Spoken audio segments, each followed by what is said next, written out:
Good morning, atheists, agnostics, skeptics, free thinkers, whatever you like to call yourself, you are welcome here.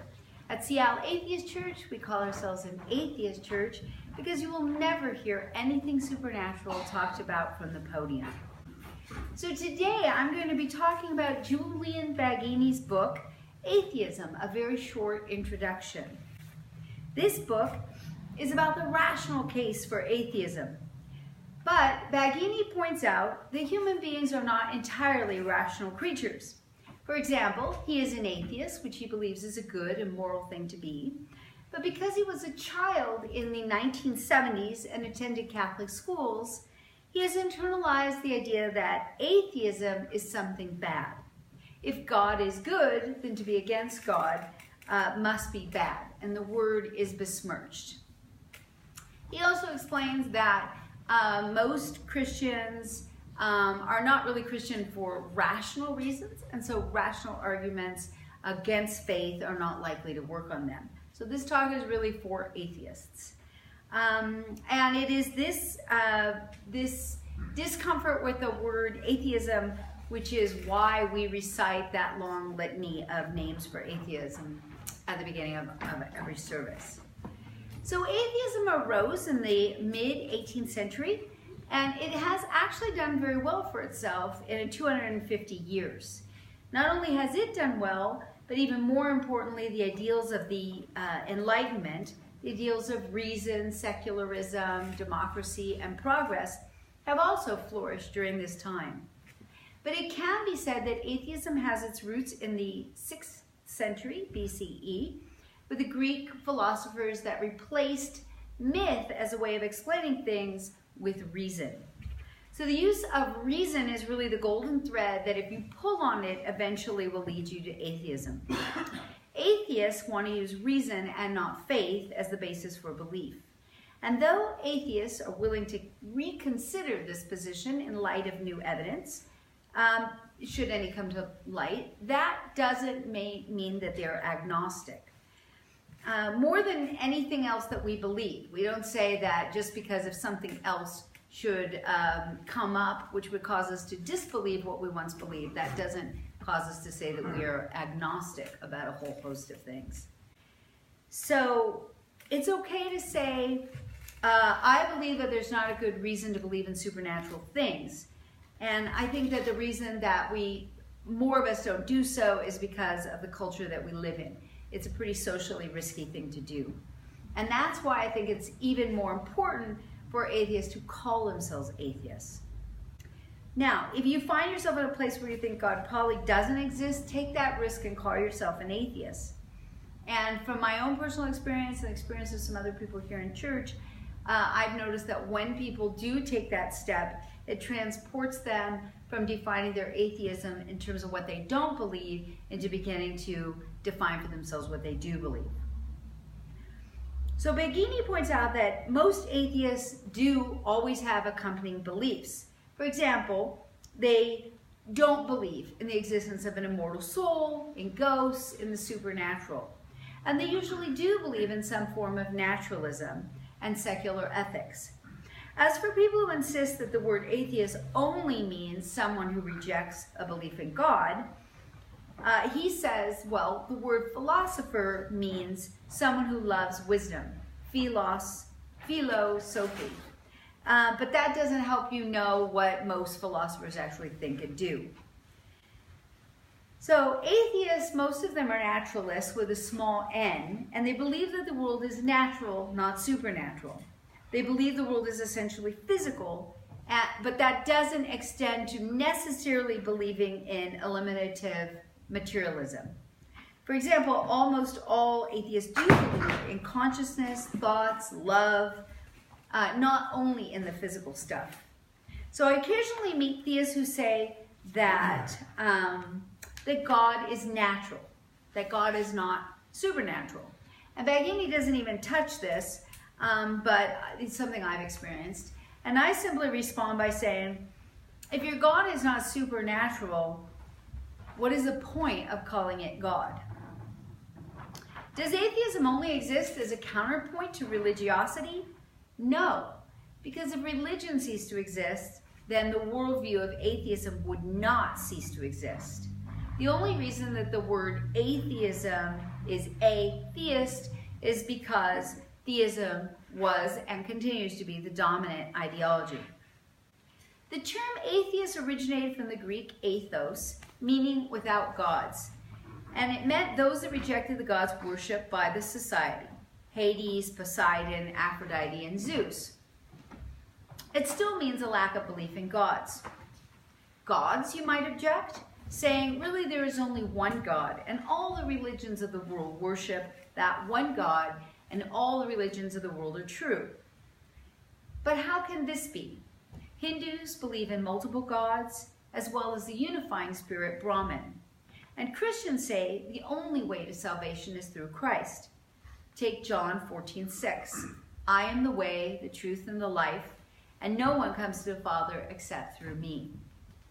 Controversially, some Christians believe that Christ was God, even though he never said exactly, I am God. It's believed to be revealed through verses like John 8:58, before Abraham was born, I am. A quick Google will show you that many Christians do believe that Christ was God, depending on their interpretation of the Bible. Muslims believe that Jesus was not the gateway to the kingdom of heaven, but one of the prophets, all of whom are equal in their greatness, and that it was Muhammad, the prophet charged with bringing salvation to all mankind. My point here is that not all religious people do believe the same thing. So the burden is on theists to explain how their supernatural version of events is more true than someone else's supernatural version of events. Now, the religious will say that we can't know that God doesn't exist. They might say the absence of strong evidence for God is not the same as evidence of the absence of God. But if we want to know if there is tape in my drawer, we go to the drawer, open it, and look. We have a responsibility to go and look for evidence before we draw a conclusion. When we look for evidence for God or our eternal soul, we don't find it. And that should be more compelling than someone else's belief who is not looking for evidence. As Baggini says, it is hard to see what evidence there could be of something not being there, other than the ability to find marks of it being there. And I would just say this is a little complicated because many Christians do believe that they find abundant evidence of God working in their life. Why is that? Well, people believe things based on their own subjective experience, as well as the anecdotal evidence of others. We believe things on weak evidence. If I tell you that the biscuits at Morsel are delicious, you should believe me. Weak evidence is enough for most things. But what about the existence of an immortal soul and life after death? Well, the evidence of mediums and Ouija boards is not something you should believe in. So what makes good evidence? Or how can we know? We can induce from past experiences what the future will be like. We do this every day. When we brush our teeth in the morning, we are reasonably sure that our toothpaste will not poison us. And in general, the dead do not communicate with the living because most people who die do not come back to haunt the living. We can be sure that we won't be able to interact with the living after we're dead. But what about going on existing somewhere where we just don't interact with the living? We would use abductive reasoning, or the process where we expect that the explanation is simple and coherent, that one is the more likely one. So which is simpler, the belief that human beings live and die in the natural world, or that there is an unseen metaphysical world where disembodied consciousness that once worked through the brain, but now no longer needs the brain to function, goes? The belief in a natural world is more coherent and therefore more likely. And the idea that a loving, just, all-powerful God created a world where evil is less likely than the idea that there is no reason that we should expect the world will always be good. The religious say the atheist position requires as much faith as, well, faith, but that is simply not so. Pascal's wager. Let's have some fun with this. You might have agnostic friends that claim that they attend church on the off chance that God does exist. Heaven is just too good to gamble with. God, who is a loving God, what are the chances he will send people to hell? He who is an all-powerful God, what are the chances that he wants us to worship him? It seems rather petty. But God that created us and gave us intelligence, if we use that intelligence to disbelieve in his existence, or as some humans who believe in Christianity, Islam, Judaism, Hinduism, we have to choose one of these religions, there is a chance that whichever one we choose, one of them will be wrong. Would he blame us for betting on the existence of this God, but acting like he didn't exist and being good for goodness' sake? Wouldn't that be pleasing to him if he did exist? So let's go back to what we opened with, that we're squeamish to call ourselves atheists because we've been brainwashed to believe that that is to be against all that is good.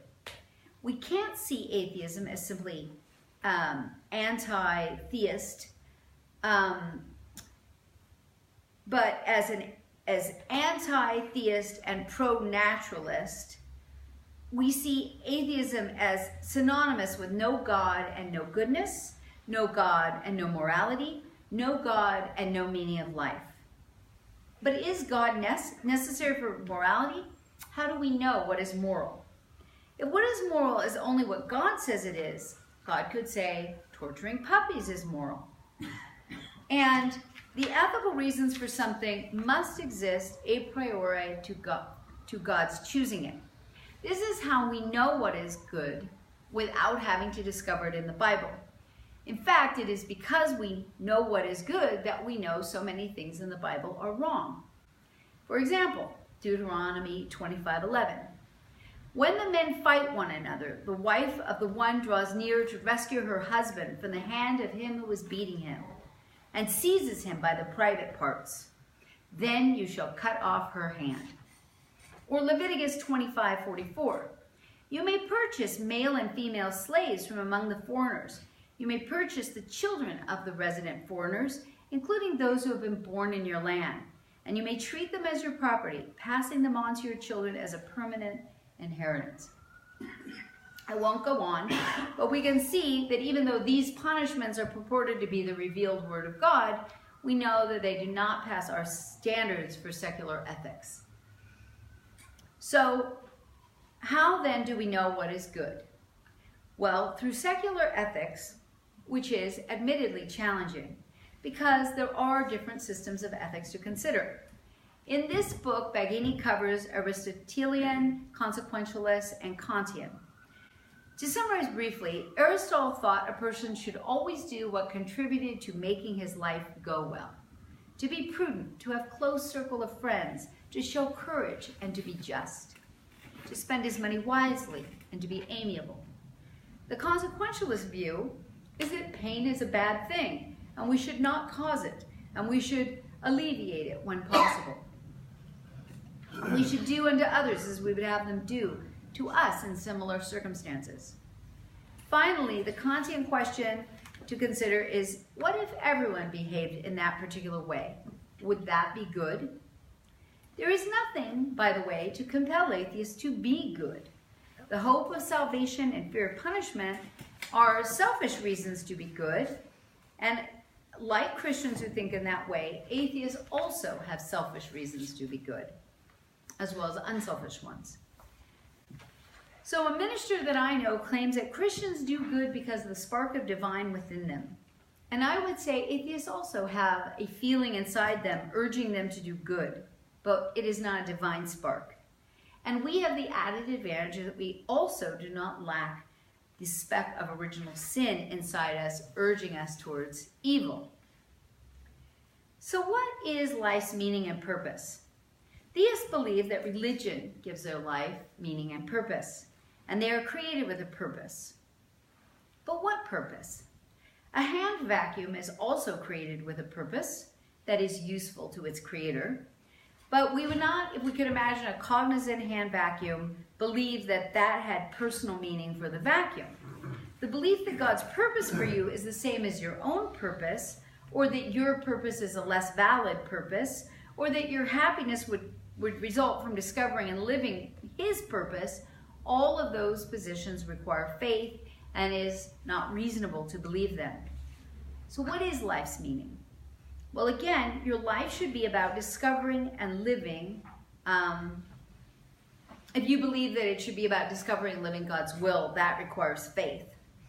But what is the purpose of life for an atheist? To extend life as long as possible? To seek pleasure? Well, what is wrong with wanting to live as long and pleasantly as possible? But in reality, history has shown us that atheists do not just spend their lives seeking pleasure. There are many worthy things to spend time on, which require effort and struggle. And the fact that life ends does not make it any less meaningful than the fact that a football match ends or a book ends robs it of its meaning. As Greta Christina puts it, we are allotted a slice of life. Just because it's a slice of eternity does not make it any less valuable. And the passage from her book, Comforting Thoughts About Death That Have Nothing to Do with God, is very moving.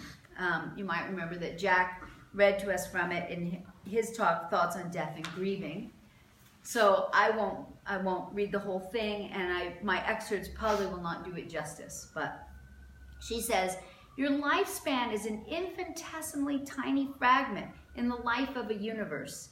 And there is a strong possibility that when you die, you disappear completely and forever. And in 500 years, nobody will remember you, and in 5 billion years, the earth will be boiled into the sun. The small slice of time that we have is no more important than the infinitude of time that came before we were born, or the infinitude that will follow after we die. But it is no less important. Our slice is no less important because we'll leave it someday. The fact that time will continue after we die does not negate the time that we are alive. And in fact, Baggini goes on to postulate that realizing that our time on earth is finite might push atheists to use it more wisely than if we believe we had an eternity to get things right. Now, the rest of his book is spent negating false accusations that fascism of the 1920s through 40s was caused by atheism. He elaborates on the complicit role of the Catholic Church and mainstream Christian churches in allowing the fascists to stay in power, and for creating the dichotomy of righteous and unrighteous people and the anti-Semitic conditions necessary for fascism and the Holocaust.